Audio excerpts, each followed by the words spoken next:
R&B music is timeless. It's effortless. It's harmonious. And what we are lacking with them right now is the harmony. I need my harmony back with Randall and Beth. Okay. What's up, everybody? Welcome back to My Twisted Life TV with Poetry. I am Poetry. You are here for another recap and review of This Is Us, Season 3, Episode 17, R&B. Y'all, this episode hurt my heart. Y'all already know. Y'all already know we've been down in the comment sections talking about how they are destroying Beth and Randall as a couple. Like, why would they do this? Why would they do this? And I had my personal reasons about why this was pissing me off about, them fucking up a good black couple on TV. And I must say, if I must be honest, this is life. This is life. That's pretty much what it is.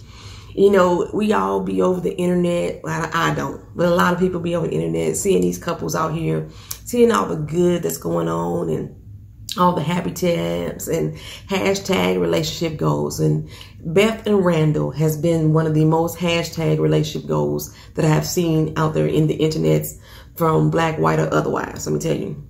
And so when you get thrown some animosity and some tension into the loop, you don't want to feel like your relationship is breaking up. And that's what this feels like. It feels like you having a breakup with somebody. Y'all not going to like me after this. Recap. Y'all not going to like me. Let me tell y'all, I was not Team Beth during this whole argument. I'm not saying I was necessarily Team Randall. I'm more Team R&B, Team the relationship. But there's a lot of blame that Beth placed on Randall, which I felt was improperly deflected. I thought a lot of the blame that Beth was putting on Randall should have been taken on for herself. She had full responsibility, if not a large part, of why things happen the way that they happen. And in this episode, they kind of both say this too, back and forth to each other. I'm just, oh my gosh, y'all. Before I started this, there was a couple blogs that I read. I just read the headlines. I didn't read the articles that said, because I didn't want to know what was going on in the episode. That said that R&B shows us how a good man could still break you down. And I was like, fuck you. Fuck you, fuck you, fuck you. Get the hell out of here. I know I've said Randall is selfish as a motherfucker. I am not taking that back. I believe he is very selfish. I believe he's very entitled. Yet at the same time, with that understanding, I believe from the beginning that Beth has always felt this way. So if this is how you felt about somebody from the beginning, when it all starts to pile on, don't blame that person.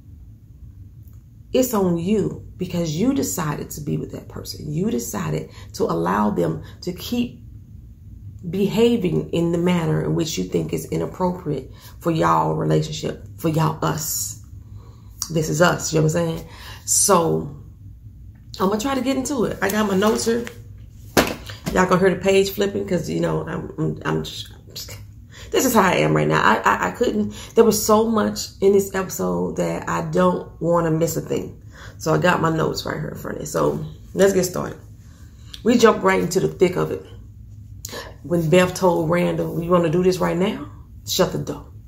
So he went and shut the door. He starts to speak and she said, "Hush. Shush it, shush it, shush it, shush. I'm talking first." Okay. She said, "I don't even know who you are right now. This is not the man that I married." Now, I want to stop right there for a quick second. She says that the man that she married would have never spoke to her in such a way. Okay. Who he is not the man that she married, is what she's saying. But through this whole argument, she's saying at the same time, you still the same person that you've always been. So you contradicting yourself out the gate to me, Beth. Is the man that he's always been from the beginning? Y'all been having this same argument since the day you met, is what you said. This same conversation over and over again. But somehow the way he spoke to you right then is what's unrecognizable. That's the person that you don't recognize. But yet he's the same person that he's always been. So, okay. Anyway, I thought the same thing though. Let me tell you. I was like, that ain't Randall. You done lost your damn mind. When he said, grow the hell up, Beth. I was like, what? Did he just say that? Did he just say that? Grow the hell up, Beth. That threw me for a loop. And y'all know I added my own little sugar to it, but that's okay. We had to make the sweet and sticky and all that stuff. Well, anyway, he apologizes. He said he was trying to hurt her feelings. That's what you do. When you're trying to hurt somebody's feelings, you don't give a fuck what you say. But those words can't be taken back. You know, that's what I'm saying. He said, you know, I felt that you were standing me up. So I was trying to hurt you. But when have I ever not been by your side? In our 20 years of marriage, when have I ever not came through for you? Never. It's never been a time that you haven't came through for me. So why would you think that I would be any different today? Well, Beth, let's be honest here, girl. Y'all two ain't been on the same page in a long damn time. Like I said, since the last couple episodes of season 2, y'all ain't been on the same page. Something is askew here. Something ain't right. And Randall says it too. Our rhythm has been off for a while now. Beth say, oh no, not my rhythm. My rhythm been good. You've been off. Okay? And I say, no, Beth. I'm talking to the TV. No, Beth, both of y'all ain't been acted as you both would have. He would have never spoke to you in that way. And you probably would have never dismissed him in the way that you have been doing lately. Okay? Like I said, Randall said, we ain't been vibing for a while. Beth say, no, she fine. She fine. The problem is that you, Randall, ain't getting what you want. That's the problem. And I'm like, no, girl. No, truth be told. If he was used to getting what he wants, and now you're not giving it to him, then he ain't acting new. You are.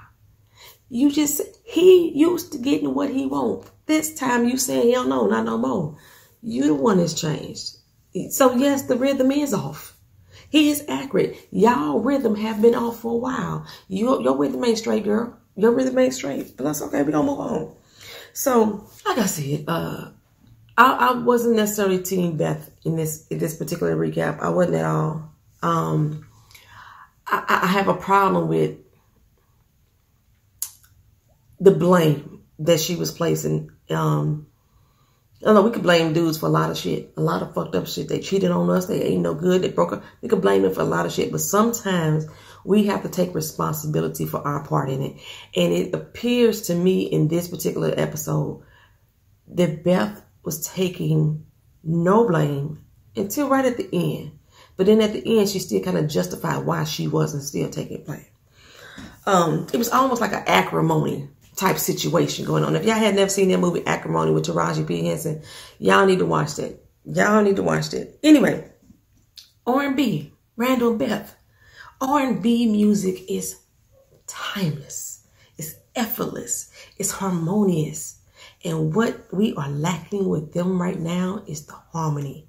I need my harmony back with Randall and Beth. Okay? I need my handle back. So Randall, like, you know what? I've been busting my balls left and right, you know, going over there to the city council, trying to make sure I make it home to be there for the girls. I still made it to your doggone dance recital. All because I'm trying to make sure that you have what you want. Beth say, oh, hell no, that's not what you're doing. That's not what you're doing. You're only doing it because I am not bending this particular time. There's some truth to that. I gotta say there's some truth to that because I think I said this a couple episodes back. Randall is looking at this like happy wife, happy life instead of let me support you. Okay? I'm going to do this. I'm going to go ahead and compromise just a little bit, give her a little bit, pacify her a little bit, just so to keep the household a little bit happy. But truthfully, deep down inside, I don't want you doing it at all. And that's what Beth is saying. You are not supporting me, but I have supported you throughout everything. Now, I want to say to you, Beth, girl, I don't think that's true either. I think you did exactly what Randall was doing. There was a lot of shit that you didn't want to have happen. Y'all got mad about it. Y'all argued about it. And in the end, you gave in to him. Same way he's just doing it to you now. But you're not doing it because you 100% fully supported the idea. You just thought it was easier to do. You may have had true belief in him and the fact that he can make it work. But you really didn't fully support it. You really didn't. All right, I'm going to be honest about that too. But like I said, they've been doing this same dance since the time that they met. So when she said that, I stopped for a second. I said, wait, Beth. You said that this has been the same conversation, the same argument that y'all been having since the day you met. This is something that you recognized from the day you met years ago, 20 years ago. But you accepted it into your life, your relationship. That's on you, girl. That's on you. Maybe that's not what she meant. That's what I was thinking. Maybe that's not what she meant, but we're going to keep going further. And we see further on, that's exactly what she meant. So we go back to the first day. They run into each other, literally. Randall spots her across the room. He makes his way on over to her and he bumps into her accidentally on purpose. You know, he says, I'm sorry. She's like, oh, no bad, my problem. Randall was feeling it. It was love at first sight for him. She met on her merry little way, wasn't thinking two shits about him, right? To him, this ain't no ordinary love. She is not an ordinary person. This is no ordinary love. No ordinary love. But Kevin says it is. She's just a regular old smuggler girl. Treat her like a regular old smuggler chick. So this is the day they remember Kevin supposedly helped Randall ask her out on a date, right? He called her up on the phone. He was on the phone in New York on the other end, and he was telling Randall what to say. And I don't know about y'all, but for me, if somebody called me up on the phone and says, you don't know me, but you're about to. I'm taking you out to dinner tomorrow. Just tell me what time to pick you up. You know, you tell me who you are, and the name sounds familiar. If I was not interested in you at all, downtown, that shit wouldn't impress me at all. Telling me you finna come pick me up and I'm gonna, no, that don't impress me. I'm like, you better sit the fuck down. What the fuck happened? That'd have been me. Okay, but if I had any type of interest in you, I might have thought you was a little cute or something. I might have found that a tad bit appealing. What about y'all? If somebody called y'all up on the phone and say that, what would you have done? Hang up? You listen, tune in, like, what she got to say? Oh, that's cute. Well, you could pick me up tomorrow. You know, would y'all have done that? She didn't know Randall from a can of paint other than he was in her economy class. So he did say her economics class, is what they said. But other than that, and she told us that they like the only 2 black students really on campus. I forgot where they went to school at. Carnegie, I think it was. I thought that's the university shirt she had on. I thought they... No, they didn't go to the all-black school. I forgot about that. Okay, well, anyway. So, yeah, I don't know if I'd have been so like, okay, you can take me out tomorrow. Or I don't think I would have entertained that combo. But anyway, Randall takes her out to some old fancy, smancy restaurant. Beth is dressed like she's going to a motherfucking pep rally. Okay? And he in a damn suit. So the date was awkward as hell to me. But it was awkward not because of Randall, but because of Beth. To me, Beth is what made that date awkward. Randall, he seemed engaging. He was trying to communicate. He was asking her about her. He had already checked around campus and got a little info on her. You know what I'm saying? he actually seemed generally interested in knowing who she was and sharing who he was with her. She seemed like she was pissed off that she had to sit across from him. Okay, we learned that the restaurant itself was making her uncomfortable. This is not her vibe. She ain't that type of person. Okay, but I just wasn't feeling her vibe at this particular time. Things didn't get any better when the waiter came up and said, you got to pay for your meal before you eat. The fuck I do? That was in the news. They took that out the news. I remember that happening. This black couple had to pay for they been told they had to pay for their food before everybody else. And everybody else in the restaurant ain't got to pay yet. They was the only black couple in there. I remember that in the news. Anyway, I see both sides of the coin. However, I would agree with Beth in how she handled this as far as the restaurant is concerned in this whole interaction. Randall, you know, he's 17. He want to impress her. He want to make sure he had a smooth date. So he don't want to ruffle no feathers. He don't want to seem like the angry black man. Even if he knew how, he probably couldn't. But that's what he didn't want to seem. He wanted this to be as smooth and calm and collected. Make sure she get a nice, fancy dinner. You know, he want to treat her to the works. Whatever, you know, her heart desired. That's what he wanted to do. But that is one of the pitfalls of not being raised by a black family. Remember what the judge had told them when they adopted him, like, he's going to lack the understanding of what it means to be a black man in America. And when you have this restaurant, you're the only black couple in there, come up telling you that you got to pay for your food first. You don't even know how much your food costs. If your food tastes good, if they're going to fix it right or whatever. You got to pay for your shit first. That's a problem. You should not sit down and roll over for that and accept it. If you're not going to say something, do exactly what Beth did. Get the fuck up, go out of there and say, I'm not going to eat at this place. That's what you should have done, Randall. So, making waves as far as race is concerned is something that Randall is not privy to or know how to do. Because his own mother sugarcoated her racist ass mama and Kevin's racist ass behavior. Let's not forget, Kevin was a fucking racist too. He still got some racist qualities that, you know, I just been more understanding of him because of his addiction. But yeah, you know, she tried to MLK him like, you know, nonviolent behavior. You know, sometimes people just don't get along. No, fuck that. Your mama's goddamn racist. Tell him the truth. Tell him the truth. But she wasn't going to do that. I said, on the other hand, from Beth's point of view, I wouldn't want to be with a dude that's going to accept that shit. I had a boyfriend like that. And it wasn't as serious as that, though. We was at a fucking little ice cream stand. The dude fucked up his order. Or fucked up my order. He fucked up my ice cream order. And I was like, that's not what I ordered. He didn't want to get my money back or get the right thing made. He was like, no, I'm just going to eat it. You don't even like ice cream. The boy didn't eat sweets at all. But he decided to eat this ice cream in order to avoid, you know, having the dude fix the thing the right way. Because one, the dude was already giving us attitude because we was black. You know what I'm saying? At least that's what we suspected. Yeah, he gave us serious attitude. At first I was like, I think ordering shit from them. And then he went ahead and ordered it anyway. And then, like I said, they didn't make the shit wrong. No, I ain't paying for that. But yeah, he did that shit. That pissed me the fuck off. I don't want to be able to do it like that.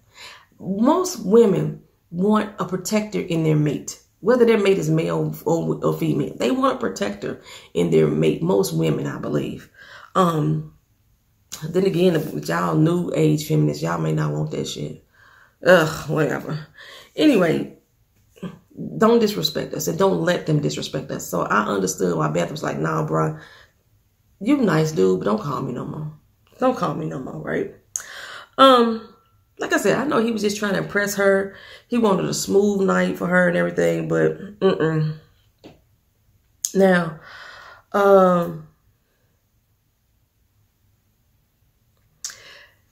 it wouldn't have hurt for Randall to have asked Beth what she liked to do, you know, before they went on that date. So she was like, this is not me. I'm a nacho ginger beer type of girl. You know, you in a whole fucking suit. I honestly would not have been put off by the suit or by the fancy restaurant because for me personally, I want a dude to plan some shit for me without having to question me about what you want to do, where you want to go, what time you want to go. I want somebody to just plan it I agree to go. We go and then see how we can enjoy ourselves together. That's what I would love to have happen. I'm like that with my friends. My friends call me up like, hey, girl, I ain't seen you in a long doggone time. You know, you want to go out for lunch? I'm like, cool, let's go to lunch. The next question is, where you want to go? Fuck, I don't know. What you got taste for? What time you want to go? You don't pick me up? Motherfucker, you asked me to go to lunch with you. Why you ain't planning the shit? Why you don't just say poetry? Hey, let's go meet up at the IHOP or whatever. I'm just picking some regular schmegular place. Let's go meet up at the IHOP at 7 o'clock on Thursday. You know what I'm saying? How about that? Once I get there to the restaurant, I'll figure out what the fuck I want to eat on the menu. But now, you sitting there talking about, well, let's go out to eat for lunch. Well, where you want to eat? Where you want to go? Where you want? What the fuck? Why am I planning the damn shit? If I was going to plan it, I would have asked you to go out. So, yeah, I would not have mind Randall picking this restaurant for me. I wouldn't have mind. I didn't understand why she wasn't dressed up no more better than she was. This is a date. You going to come up with a daggone sweatshirt and a skirt on? A blue jean skirt? You couldn't go midway. You didn't have to be fancy, but you can go at least a little better. Maybe just a regular old simple sundress, something maybe. You did say it was 78 degrees. You complaining about it being 78 degrees. He got on a fucking suit and you got on a hoodie. A thick ass hood. Them damn university sweatshirts ain't cool. Them hot as a bitch. Anyway, where was I at? Randall. He get back to his dorm room and his roommate's like, hey, dog, what happened? What's happened? He was like, everything good, dog. Everything good. I'm going to marry her. So Randall got his Obama hope going on. You know how Obama did with Michelle. You know, she turned him down several times and he was persistent. This was Randall, apparently. Because now it's 7 years later. Randall stepped on in with that corny ass rendition of Let's Get Married. Now, I'm going to tell you, it was corny as hell to me, but when Randall did that body roll, had that hip motion, I was like, boy, you better fucking roll that. That's that St. Louis in him. Y'all know Randall from my hometown. He's so St. Louis. He had that. I was like, you better work that shit, boy. Oh, I love Sterling K. Brown. I'm going to let y'all know that right now. Anyway, Beth like, boy, I ain't got time for this. I got to work. Stop fucking proposing to me. I'm like, how many goddamn times he gonna propose? How many times did he propose? And he ain't gave up yet. Like, fuck, right? But he wasn't thrown back. But it's been 7 years. Okay, so they should be about 24, 25 in. I was married and divorced by the time I was 25. That's sad to say. I got married at 19. I got divorced at 24, 25. I got divorced. Oh, my goodness. But it's been 7 years and Beth's still not ready to tie the knot. But he wasn't tripping off of it. He like, hey, we getting closer. You used to say hell no. Now you like, you know, just not yet. So I'm getting a step closer, step closer. But right now it's time to go to Sunday dinner at Becca's. Apparently they have been doing this every Sunday for approximately 7 years. Beth don't want to go with her. Beth like, hey, let's just do some time with us. Let's go play miniature golf. But Randall ain't picking up the cues. He like, oh, mama gonna love that. Next we see they at the damn miniature golf with Becca. Becca all interjecting all into a relationship. He all happy-go-lucky. He loved the fact that his girlfriend would want to be around his mama because he want to be around his mama all the god doggone time. Oh, Randall, come on now. You such a mama's boy. You such a motherfucking mama's boy. And Becca bring up the fact that Beth won't accept his proposal. Beth got mad. Did you tell your mama about all of them? Even the time when that must have been a freaky time. It's like I told her tastefully, you're doing too much, Randall. You're doing too much. Now, Beth,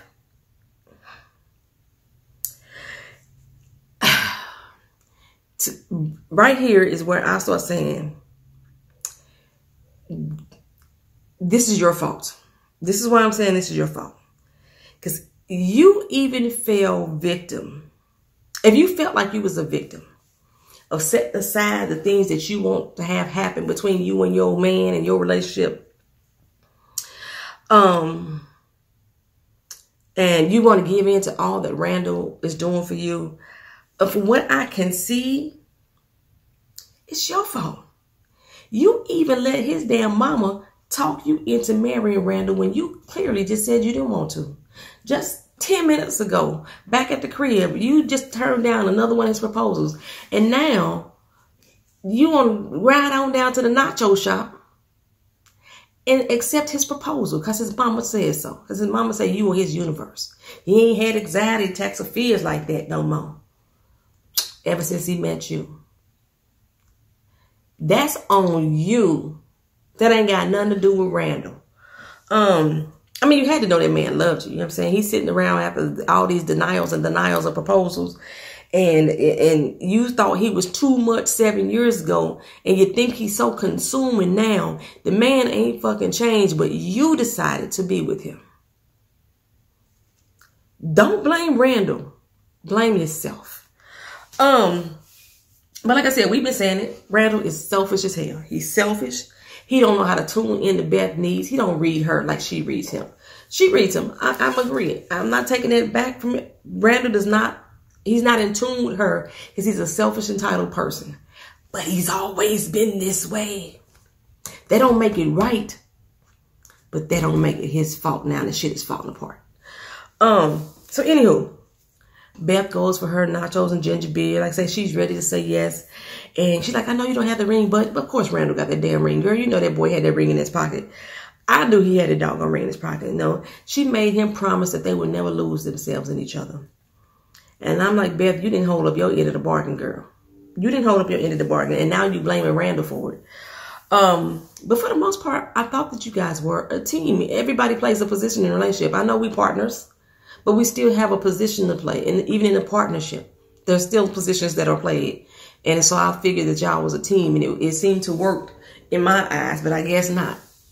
Well, next we move to the wedding day. Beth ain't wrote her wedding vows at all. Randall done wrote a whole damn dissertation. It's probably about 10 doggone pages. 12-point font, double space, MLA format. He had it all going on. And Beth feels like she's planning this wedding all by her damn self. And maybe that was true, because he was writing the proposal of the vows of a lifetime. And but when Randall said, wait a minute, do you feel like you planning this whole wedding by yourself? She said, no, I'm just stressed out. That's you, Beth. I'm going to keep saying that through the whole thing. That's you. He asking you, how do you fucking feel? And then you sugarcoat it like, I'm just stressed. No, you just said that you felt like you planned this whole wedding by yourself. Then tell me. Maybe you didn't want to ruin the wedding. Whatever.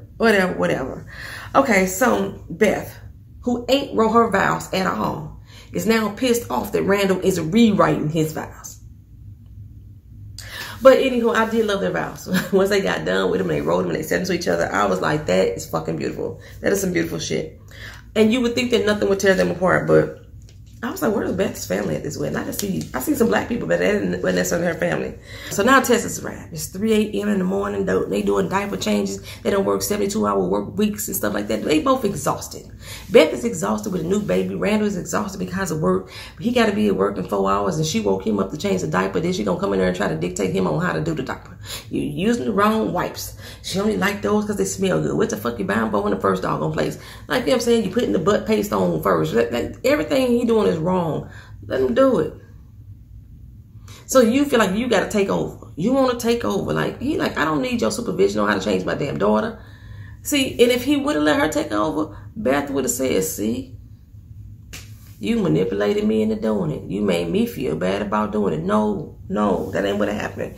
But anyway, the answer to everything is fix some hot, cheesy ass nachos, right? Nachos gonna fix it all. Until Beth mentions having to go back to work and how she really don't want to do it, but, she don't think she had enough time with her daughter. And Randall's like, I thought you wanted to go back to work. And he said, you know what, baby, that's all right. We're going to make it work. And she said, yeah, and we know what that means. Making it work mean that I'm going to have to sacrifice. He's like, what you talking about that? She tried to dead that conversation. He was like, no, wait a minute. Say what you got to say. Say what you mean to say.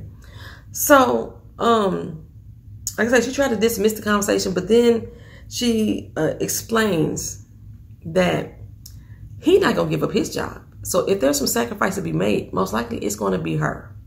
Okay. And he's like, no, baby, that ain't true. That ain't true. So finally, she tries to break it down for him. Finally. I don't know how many years we into this relationship now, but finally she tried to break it down for him. And I love her actual analogy. She's like, you know what? We got this big ass bowl of cheesy chips. At the bottom of the bowl is the crumbs, the salty pieces that don't nobody really like to eat except for poetry, because I like all the salty shit. You know, in the middle, you got some of them chips that hit and miss. Some of the cheese dropped on it, some of it didn't. You know, some of the edges broke, whatever. But at the top, you got those perfectly good triangle nacho chips that's fully covered with all the cheese and all the toppings. It's still holding strong. They ain't breaking, they ain't soggy. You got them. Okay? And if I need nachos, you're going to be the person to make them for me. You're going to always be the one that give them to me. But you always eat the perfect nachos. I don't even know if you know you're doing it because you're just a perfect nacho eating type of dude. But guess what, baby? I'm a perfect nacho eating type of woman. But you always leave me the crumbs. The heck you mean? No, I don't leave you the crumbs as they sitting there looking at a bowl full of crumbs. I don't leave you all the crumbs. What you talking about? See, Randall takes shit so literally. He was like, fine, I just won't eat no more nachos. This was her opportunity to fully explain to him what the fuck she was feeling. But she's like, you know what, never mind. I'm just talking on the side of my neck. I'm tired. She goes on her doggone way. This is that consuming nature that she was talking about. You consume everything. I had a boyfriend like that too. I'll be telling y'all all my stories. I had a boyfriend like that too. Actually, I did what Beth did.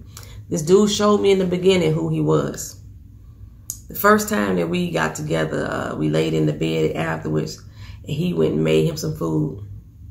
And he ate that shit. Didn't offer me none. Didn't holler from the kitchen that I want a cup of water. Nothing like that. He just ate that food right there next to me. And I think my brain was thinking, this motherfucker didn't offer me nothing. And I stayed with that motherfucker. That's Randall right there. That's Randall. At least Randall would make her some, but he would eat all her shit up. He'd eat all the perfect chips and leave her the crumbs. That's the consuming nature. That's the consuming nature. Like I said, Beth said you probably realized that you didn't do it, but I'll say again, Beth, you recognized it. You recognized that over all these years, you were the one who allowed him to take all of the good chips without saying something.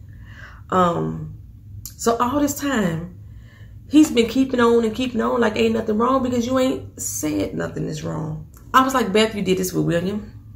You did this about having a baby. You did this about adopting, about him not working. And now this.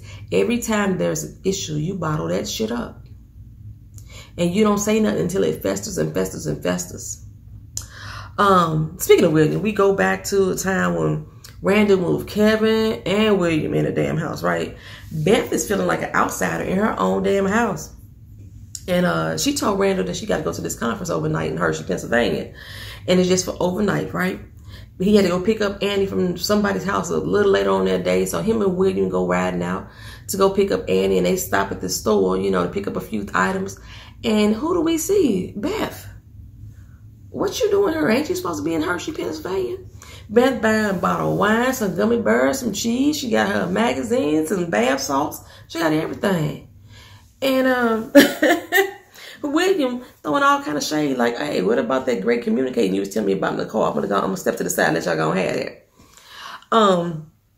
So Beth basically just wanted to get away from the house. The whole conference thing was a big ass lie. And it would have been easy for her to say, you know, I just need a little me time. The house is getting crowded. I just want some time by myself. Give me a moment. You know what I'm saying? Randall said he understood. Go on, enjoy your day. At first, he didn't understand. He was like, what the hell, you know? But I didn't see that as Randall trying to manipulate the situation until a little bit later in that conversation. I was like I said, this ain't no acrimony type relationship, but a little bit later, he did kind of like lay the guilt on her. Randall, he's a big fucking selfish baby. Plain and simple. Like I said, Beth, you was always allowed him to be at the time. She said, okay, you know what? I've asked for a date many times before. And every time we do so, it turns into an argument. We don't know what's wrong, why you need to leave, this, that, and the third. And it became a big ordeal, just like it is right now. And this is Randall, like, you shouldn't feel like you have to run away from your family. See those words right there? That's guilt trip words right there. You laid it on her thick. You're like, she got to run away from me. I'm not trying to run away from my family. You know what I'm saying? I'm sorry, Randall. I don't want to make you feel bad. And she was like, fine, you know, you can come with me. Oh, matter of fact, I'll come home instead. No, you don't have to do that, baby. Go on and enjoy your day. No, I'm going to come home. You know what I'm saying? And then she feels bad about it. What I would have done is took my ass onto that fucking hotel. That's what I would have done. So we go back to the present day argument. Beth says, you know, you sweet talk to me. You sweet talk me and get whatever you want every time. You turn me into your goddamn mama. I said, no, Beth, you're doing this to yourself, boo. You're doing it to yourself. This ain't no epiphany moment that you have, and you've been recognizing this from day one. This is not no epiphany that you have just came into. You've always felt this way, but you've always allowed it. And I'm not absolving Randall at all for any of his actions. But you've let this go on for 20 years. And now, she asked Randall to submit. You think your job is more important to me? And like, Randall's like, that's absurd. Don't lie, Randall. You do. You think that your job, you think that your family, you think that your everything is more important than anything that Beth has. One, you consider yourself to have a family. Beth don't really associate with her as much. So it got to be more important. You know, she got a little, minimum wage paying job now. And you, this big councilman, of course, you think this is your job is more important. You do. Your everything is more important. Everything is surrounded by you and the Pearsons. You know what I'm saying?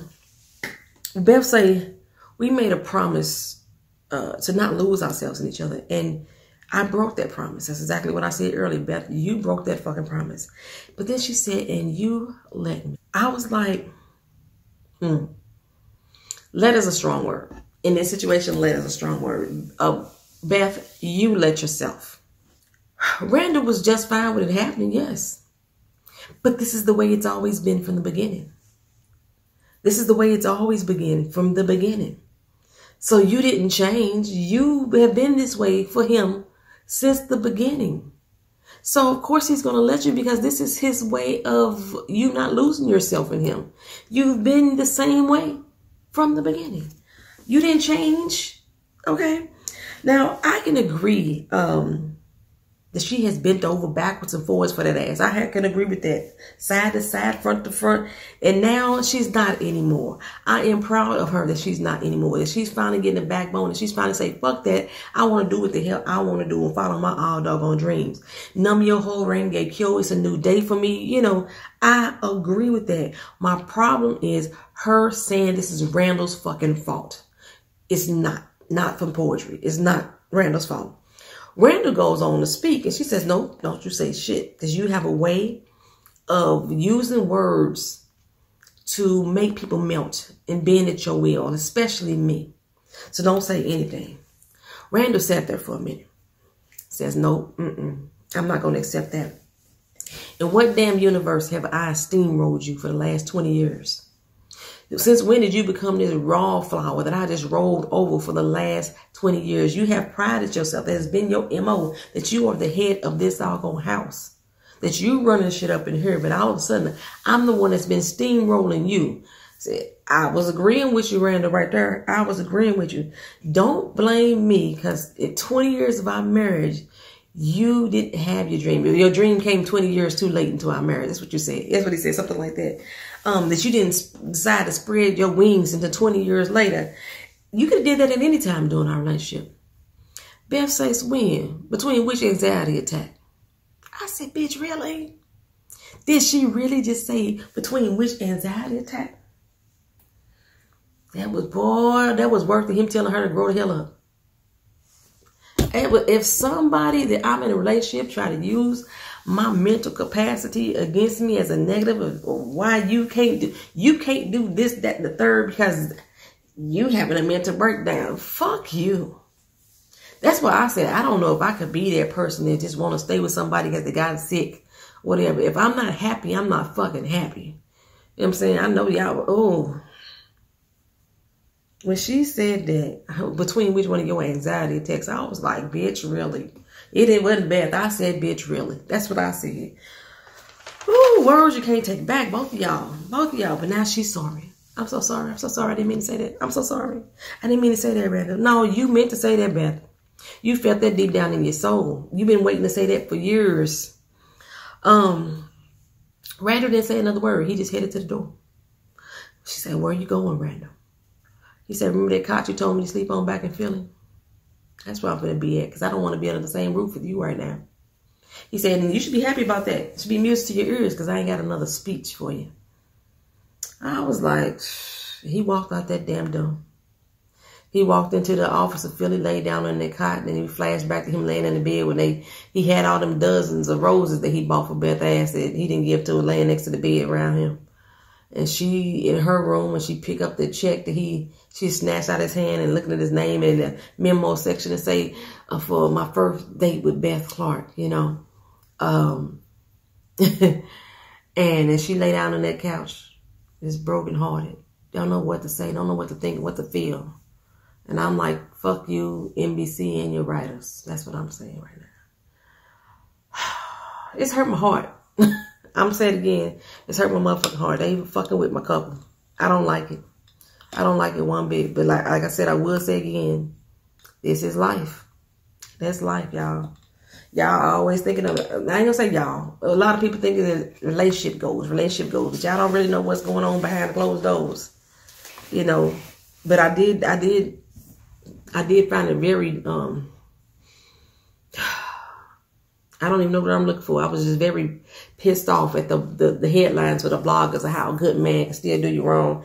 It's like this whole movement now to hate men. Even a good man gonna dog you out. That's the way that the headlines will read to me. I was like, fuck y'all. Fuck y'all. They gonna break up this fucking couple. I was saying it through the whole episode. They gonna break up. They gonna break up. I ain't happy about that, there. I'm not. All right, y'all. Y'all leave y'all comments down in the comment section. Y'all can agree or disagree with me. It don't matter today. It don't matter. That's how I'm feeling about it. We'll talk about it. We'll talk about it soon. Y'all know I'm going to Vegas tomorrow morning. So thank y'all for coming back. Like, comment, share, and subscribe. Oh, I didn't ask y'all the question of the day. I mentioned before, Num Your Ho Ain't Get Killed. What movie did that come from? I think y'all should know that. If y'all know Num Your Ho Ain't Get Killed. Num Your Ho Ain't Get Killed. Put that down in the comment section what movie that came from. Thank y'all for coming. Peace.